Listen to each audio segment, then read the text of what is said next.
भगवान विष्णु के 24 अवतार कौन से हैं, जानिए। जब जब पृथ्वी पर कोई संकट आता है तो भगवान अवतार लेकर उस संकट को दूर करते हैं। भगवान शिव और भगवान विष्णु ने कई बार पृथ्वी पर अवतार लिया है। भगवान विष्णु के 24वें अवतार के बारे में कहा जाता है कि कल्कि अवतार के रूप में उनका आना सुनिश्चित है। उनके 23 अवतार अब तक पृथ्वी पर अवतरित हो चुके हैं। इन 24 अवतार में से 10 अवतार विष्णु जी के मुख्य अवतार माने जाते हैं।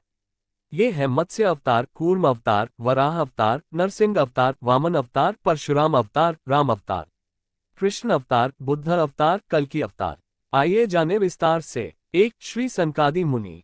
धर्म ग्रंथों के अनुसार सृष्टि के आरंभ में लोक पितामह ब्रह्मा ने अनेक लोकों की रचना करने की इच्छा से घोर तपस्या की। उनके तप से प्रसन्न होकर भगवान विष्णु ने तप अर्थ वाले सन नाम से युक्त होकर सनक, सनंदन, सनातन और सनत कुमार नाम के 4 मुनियों के रूप में अवतार लिया। ये चारों प्राकट्य काल से ही मोक्ष मार्ग परायण, ध्यान में तल्लीन रहने वाले, नित्य सिद्ध एवं नित्य विरक्त थे। ये भगवान विष्णु के सर्वप्रथम अवतार माने जाते हैं। 2, वराह अवतार। धर्म ग्रंथों के अनुसार भगवान विष्णु ने दूसरा अवतार वराह रूप में लिया था। वराह अवतार से जुड़ी कथा इस प्रकार है। पुरातन समय में दैत्य हिरण्याक्ष ने जब पृथ्वी को ले जाकर समुद्र में छिपा दिया तब ब्रह्मा की नाक से भगवान विष्णु वराह रूप में प्रकट हुए। भगवान विष्णु के इस रूप को देखकर सभी देवताओं व ऋषि मुनियों ने उनकी स्तुति की। सबके आग्रह पर भगवान वराह ने पृथ्वी को ढूंढना प्रारंभ किया। अपनी थूथनी की सहायता से उन्होंने पृथ्वी का पता लगा लिया और समुद्र के अंदर जाकर अपने दांतों पर रखकर वे पृथ्वी को बाहर ले आए। जब हिरण्याक्ष दैत्य ने ये देखा तो उसने भगवान विष्णु के वराह रूप को युद्ध के लिए ललकारा। दोनों में भीषण युद्ध हुआ। अंत में भगवान वराह ने हिरण्याक्ष का वध कर दिया। इसके बाद भगवान वराह ने अपने खुरों से जल को स्तंभित कर उस पर पृथ्वी को स्थापित कर दिया। 3, नारद अवतार। धर्म ग्रंथों के अनुसार देवर्षि नारद भी भगवान विष्णु के ही अवतार हैं। शास्त्रों के अनुसार नारद मुनि ब्रह्मा के 7 मानस पुत्रों में से एक हैं। उन्होंने कठिन तपस्या से देवर्षि पद प्राप्त किया है। वे भगवान विष्णु के अनन्य भक्तों में से एक माने जाते हैं। देवर्षि नारद धर्म के प्रचार तथा लोक कल्याण के लिए हमेशा प्रयत्नशील रहते हैं। शास्त्रों में देवर्षि नारद को भगवान का मन भी कहा गया है। श्रीमद्भागवत गीता के 10वें अध्याय के 26वें श्लोक में स्वयं भगवान श्री कृष्ण ने इनकी महत्ता को स्वीकार करते हुए कहा है, देवर्षि नाम च नारद, अर्थात देवर्षियों में मैं नारद हूँ। 4, नर नारायण। सृष्टि के आरंभ में भगवान विष्णु ने धर्म की स्थापना के लिए 2 रूपों में अवतार लिया। इस अवतार में वे अपने मस्तक पर जटा धारण किए हुए थे। उनके हाथों में हंस, चरणों में चक्र एवं वक्ष स्थल में श्रीवत्स के चिन्ह थे। उनका संपूर्ण वेश तपस्वियों के समान था। धर्म ग्रंथों के अनुसार भगवान विष्णु ने नर नारायण के रूप में यह अवतार लिया था। 5, कपिल मुनि। भगवान विष्णु ने 5वां अवतार कपिल मुनि के रूप में लिया। इनके पिता का नाम महर्षि कर्दम व माता का नाम देवहूति था। शरशैया पर पड़े हुए भीष्म पितामह के शरीर त्याग के समय वेदज्ञ व्यास आदि ऋषियों के साथ भगवान कपिल भी वहां उपस्थित थे। भगवान कपिल के क्रोध से ही राजा सगर के 60,000 पुत्र भस्म हो गए थे। भगवान कपिल सांख्य दर्शन के प्रवर्तक हैं। कपिल मुनि भागवत धर्म के प्रमुख 12 आचार्यों में से एक हैं। 6, दत्तात्रेय अवतार। धर्म ग्रंथों के अनुसार दत्तात्रेय भी भगवान विष्णु के अवतार हैं। इनकी उत्पत्ति की कथा इस प्रकार है। एक बार माता लक्ष्मी, पार्वती व सरस्वती को अपने पातिव्रत्य पर अत्यंत गर्व हो गया। भगवान ने इनका अहंकार नष्ट करने के लिए लीला रची। उसके अनुसार एक दिन नारद जी घूमते घूमते देवलोक पहुंचे और तीनों देवियों को बारी बारी जाकर कहा कि ऋषि अत्रि की पत्नी अनुसूया के सामने आपका सतीत्व कुछ भी नहीं। तीनों देवियों ने यह बात अपने स्वामियों को बताई और उनसे कहा कि वे अनुसूया के पातिव्रत्य की परीक्षा लें। तब भगवान शंकर, विष्णु व ब्रह्मा साधु वेश बनाकर अत्रि मुनि के आश्रम आए। महर्षि अत्रि उस समय आश्रम में नहीं थे। तीनों ने देवी अनुसूया से भिक्षा मांगी मगर यह भी कहा कि आपको निर्वस्त्र होकर हमें भिक्षा देनी होगी।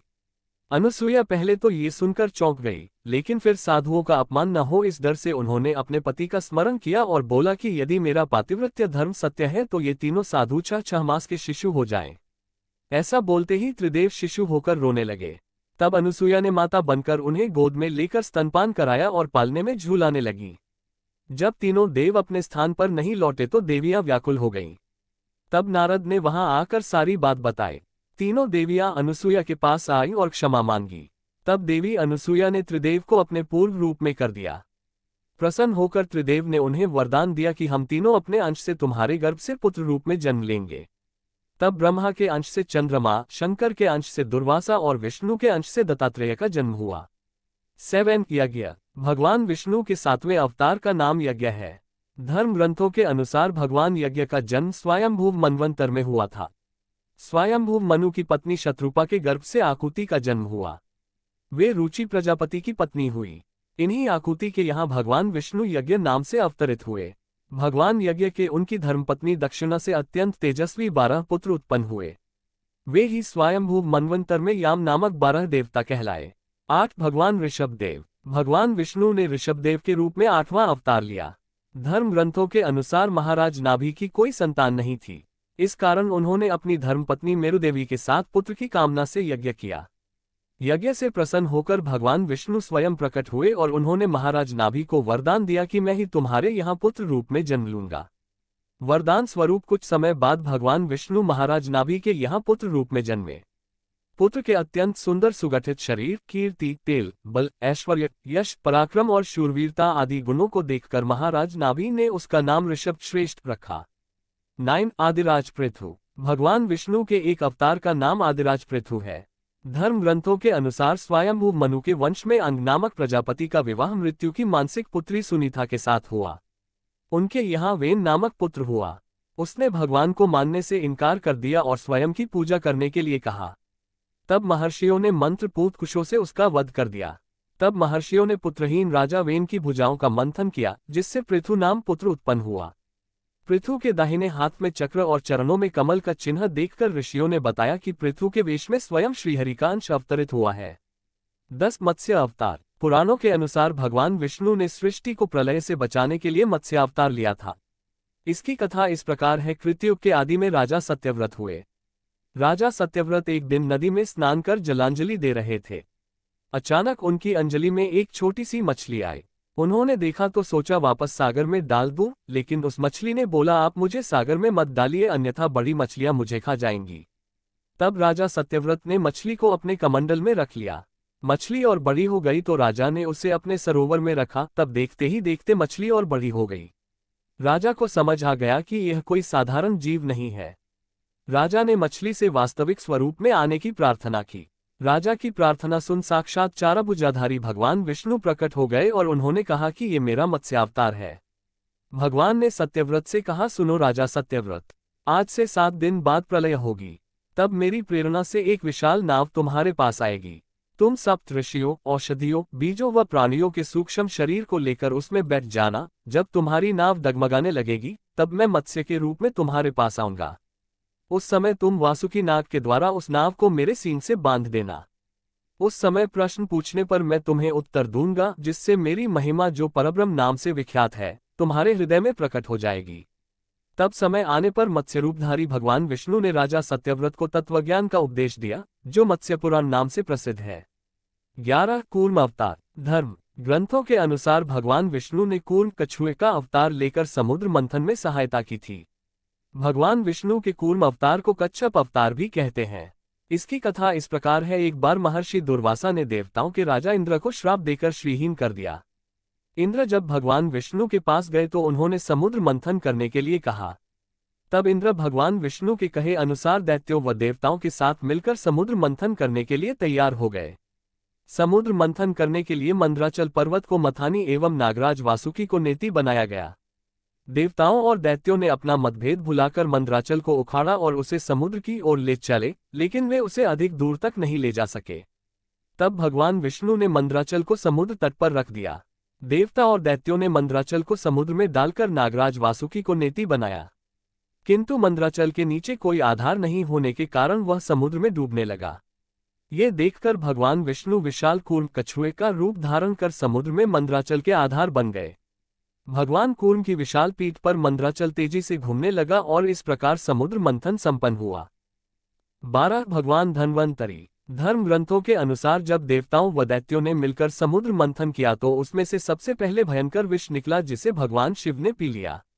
इसके बाद समुद्र मंथन से उच्चैश्रवा घोड़ा, देवी लक्ष्मी, ऐरावत हाथी, कल्पवृक्ष, अप्सराएं और भी बहुत से रत्न निकले। सबसे अंत में भगवान धन्वंतरी अमृत कलश लेकर प्रकट हुए। यही धन्वंतरी भगवान विष्णु के अवतार माने गए हैं। इन्हें औषधियों का स्वामी भी माना गया है। 13 मोहिनी अवतार। धर्म ग्रंथों के अनुसार समुद्र मंथन के दौरान सबसे अंत में धन्वंतरी अमृत कलश लेकर निकले। जैसे ही अमृत मिला अनुशासन भंग हुआ। देवताओं ने कहा हम ले लें, दैत्यों ने कहा हम ले लें। इसी खींचातानी में इंद्र का पुत्र जयंत अमृत कुंभ लेकर भाग गया। सारे दैत्य व देवता भी उसके पीछे भागे। असुरों व देवताओं में भयंकर मार काट मच गई। देवता परेशान होकर भगवान विष्णु के पास गए। तब भगवान विष्णु ने मोहिनी अवतार लिया। भगवान ने मोहिनी रूप में सबको मोहित कर दिया किया। मोहिनी ने देवता व असुर की बात सुनी और कहा कि यह अमृत कलश मुझे दे दीजिए तो मैं बारी बारी से देवता व असुर को अमृत का पान करा दूंगी। दोनों मान गए। देवता एक तरफ तथा असुर दूसरी तरफ बैठ गए। फिर मोहिनी रूप धरे भगवान विष्णु ने मधुर गान गाते हुए तथा नृत्य करते हुए देवता व असुरों को अमृत पान कराना प्रारंभ किया। वास्तविकता में मोहिनी अमृत पान तो सिर्फ देवताओं को ही करा रही थी, जबकि असुर समझ रहे थे कि वे भी अमृत पी रहे हैं। इस प्रकार भगवान विष्णु ने मोहिनी अवतार लेकर देवताओं का भला किया। 14 भगवान नरसिंह। भगवान विष्णु ने नरसिंह अवतार लेकर दैत्यों के राजा हिरण्यकशिपु का वध किया था। इस अवतार की कथा इस प्रकार है। धर्म ग्रंथों के अनुसार दैत्यों का राजा हिरण्यकशिपु स्वयं को भगवान से भी अधिक बलवान मानता था। उसे मनुष्य, देवता, पक्षी, पशु, न दिन में, न रात में, न धरती पर, न आकाश में, न अस्त्र से, न शस्त्र से मरने का वरदान प्राप्त था। उसके राज में जो भी भगवान विष्णु की पूजा करता था उसको दंड दिया जाता था। उसके पुत्र का नाम प्रहलाद था। प्रहलाद बचपन से ही भगवान विष्णु का परम भक्त था। ये बात जब हिरण्यकशिपु का पता चली तो वह बहुत क्रोधित हुआ और प्रहलाद को समझाने का प्रयास किया, लेकिन फिर भी जब प्रहलाद नहीं माना तो हिरण्यकशिपु ने उसे मृत्युदंड दे दिया। हर बार भगवान विष्णु के चमत्कार से वह बच गया। हिरण्यकशिपु की बहन होलिका, जिसे अग्नि से न जलने का वरदान प्राप्त था, वह प्रहलाद को लेकर धधकती हुई अग्नि में बैठ गई। तब भी भगवान विष्णु की कृपा से प्रहलाद बच गया और होलिका जल गई। जब हिरण्यकशिपु स्वयं प्रहलाद को मारने ही वाला था तब भगवान विष्णु नरसिंह का अवतार लेकर खंबे से प्रकट हुए और उन्होंने अपने नाखूनों से हिरण्यकशिपु का वध कर दिया। 15 वामन अवतार। सत्ययुग में प्रहलाद के पौत्र दैत्यराज बलि ने स्वर्गलोक पर अधिकार कर लिया। सभी देवता इस विपत्ति से बचने के लिए भगवान विष्णु के पास गए। तब भगवान विष्णु ने कहा कि मैं स्वयं देवमाता अदिति के गर्भ से उत्पन्न होकर तुम्हें स्वर्ग का राज्य दिलाऊंगा। कुछ समय पश्चात भगवान विष्णु ने वामन अवतार लिया। एक बार जब बलि महान यज्ञ कर रहा था तब भगवान वामन बलि की यज्ञशाला में गए और राजा बलि से 3 पग धरती दान में मांगी। राजा बलि के गुरु शुक्राचार्य भगवान की लीला समझ गए और उन्होंने बलि को दान देने से मना कर दिया। लेकिन बलि ने फिर भी भगवान वामन को 3 पग धरती दान देने का संकल्प ले लिया। भगवान वामन ने विशाल रूप धारण कर एक पग में धरती और दूसरे पग में स्वर्गलोक नाप लिया। जब तीसरा पग रखने के लिए कोई स्थान नहीं बचा तो बलि ने भगवान वामन को अपने सिर पर पग रखने को कहा। बलि के सिर पर पग रखने से वह सुतलोक पहुंच गया। बलि की दानवीरता देखकर भगवान ने उसे सुतलोक का स्वामी भी बना दिया। इस तरह भगवान वामन ने देवताओं की सहायता कर उन्हें स्वर्ग पुनः लौटाया। 16 हयग्रीव अवतार। धर्म ग्रंथों के अनुसार एक बार मधु और कैटब नाम के 2 शक्तिशाली राक्षस ब्रह्माजी से वेदों का हरण कर रसातल में पहुंच गए। वेदों का हरण हो जाने से ब्रह्माजी बहुत दुखी हुए और भगवान विष्णु के पास पहुंचे। तब भगवान ने हयग्रीव अवतार लिया। इस अवतार में भगवान विष्णु की गर्दन और मुख घोड़े के समान थी। तब भगवान हयग्रीव रसातल में पहुंचे और मधु कैटब का वध कर वेद पुनः भगवान ब्रह्मा को दे दिए। 17 श्रीहरि अवतार। धर्म ग्रंथों के अनुसार प्राचीन समय में त्रिकूट नामक पर्वत की तराई में एक शक्तिशाली गजेंद्र अपनी हथिनियों के साथ रहता था। एक बार वह अपनी हथिनियों के साथ तालाब में स्नान करने गया। वहां एक मगरमच्छ ने उसका पैर पकड़ लिया और पानी के अंदर खींचने लगा। गजेंद्र और मगरमच्छ का संघर्ष 1000 साल तक चलता रहा। अंत में गजेंद्र शिथिल पड़ गया और उसने भगवान श्रीहरि का ध्यान किया। गजेंद्र की स्तुति सुनकर भगवान श्रीहरि प्रकट हुए और उन्होंने अपने चक्र से मगरमच्छ का वध कर दिया। भगवान श्रीहरि ने गजेंद्र का उद्धार कर उसे अपना पार्षद बना लिया। 18 परशुराम अवतार। हिंदू धर्म ग्रंथों के अनुसार परशुराम भगवान विष्णु के प्रमुख अवतारों में से एक थे। भगवान परशुराम के जन्म के संबंध में 2 कथाएं प्रचलित हैं। हरिवंश पुराण के अनुसार उन्हीं में से एक कथा इस प्रकार है। प्राचीन समय में महिष्मती नगरी पर शक्तिशाली हयवंशी क्षत्रिय कार्तवीर्य अर्जुन सहस्त्रबाहु का शासन था। वह बहुत अभिमानी था और अत्याचारी भी। एक बार अग्निदेव ने उससे भोजन कराने का आग्रह किया। तब सहस्त्रबाहु ने घमंड में आकर कहा कि आप जहां से चाहें भोजन प्राप्त कर सकते हैं, सभी ओर मेरा ही राज है। तब अग्निदेव ने वनों को जलाना शुरू किया। एक वन में ऋषि आपव तपस्या कर रहे थे। अग्नि ने उनके आश्रम को भी जला डाला। इससे क्रोधित होकर ऋषि ने सहस्त्रबाहु को श्राप दिया कि भगवान विष्णु परशुराम के रूप में जन्म लेंगे और न सिर्फ सहस्त्रबाहु का नहीं बल्कि समस्त क्षत्रियों का सर्वनाश करेंगे। इस प्रकार भगवान विष्णु ने भार्गव कुल में महर्षि जमदग्नि के 5वें पुत्र के रूप में जन्म लिया। 19 महर्षि वेदव्यास। पुराणों में महर्षि वेदव्यास को भी भगवान विष्णु का ही अंश माना गया है। भगवान व्यास नारायण के कलावतार थे। वे महाज्ञानी महर्षि पराशर के पुत्र रूप में प्रकट हुए थे। उनका जन्म कैवर्तराज की पोष्यपुत्री सत्यवती के गर्भ से यमुना के द्वीप पर हुआ था। उनके शरीर का रंग काला था, इसलिए उनका एक नाम कृष्णवेपान भी था। इन्होंने ही मनुष्यों की आयु और शक्ति को देखते हुए वेदों के विभाग किए, इसलिए इन्हें वेदव्यास भी कहा जाता है। इन्होंने ही महाभारत ग्रंथ की रचना भी की। 20 हंस अवतार। एक बार भगवान ब्रह्मा अपनी सभा में बैठे थे, तभी वहां उनके मानस पुत्र सनकादि पहुंचे और भगवान ब्रह्मा से मनुष्यों के मोक्ष के संबंध में चर्चा करने लगे। तभी वहां भगवान विष्णु महाहंस के रूप में प्रकट हुए और उन्होंने सनकादि मुनियों के संदेह का निवारण किया। इसके बाद सभी ने भगवान हंस की पूजा की। इसके बाद महाहंस रूपधारी श्री भगवान अदृश्य होकर अपने पवित्र धाम चले गए। 21 श्री राम अवतार। त्रेतायुग में राक्षस राज रावण का बहुत आतंक था। उससे देवता भी डरते थे। उसके वध के लिए भगवान विष्णु ने राजा दशरथ के यहाँ माता कौशल्या के गर्भ से पुत्र रूप में जन्म लिया। इस अवतार में भगवान विष्णु ने अनेक राक्षसों का वध किया और मर्यादा का पालन करते हुए अपना जीवन यापन किया। पिता के कहने पर वनवास गए। वनवास भोगते समय राक्षस राज रावण उनकी पत्नी सीता का हरण कर ले गया। सीता की खोज में भगवान लंका पहुंचे। वहां भगवान श्री राम और रावण का घोर युद्ध, जिसमें रावण मारा गया। इस प्रकार भगवान विष्णु ने राम अवतार लेकर देवताओं को भय मुक्त किया। 22 श्री कृष्ण अवतार। द्वापर युग में भगवान विष्णु ने श्री कृष्ण अवतार लेकर अधर्मियों का नाश किया। भगवान श्री कृष्ण का जन्म कारागार में हुआ था। इनके पिता का नाम वसुदेव और माता का नाम देवकी था। भगवान श्री कृष्ण ने इस अवतार में अनेक चमत्कार किए और दुष्टों का सर्वनाश किया। कंस का वध भी भगवान श्री कृष्ण ने ही किया।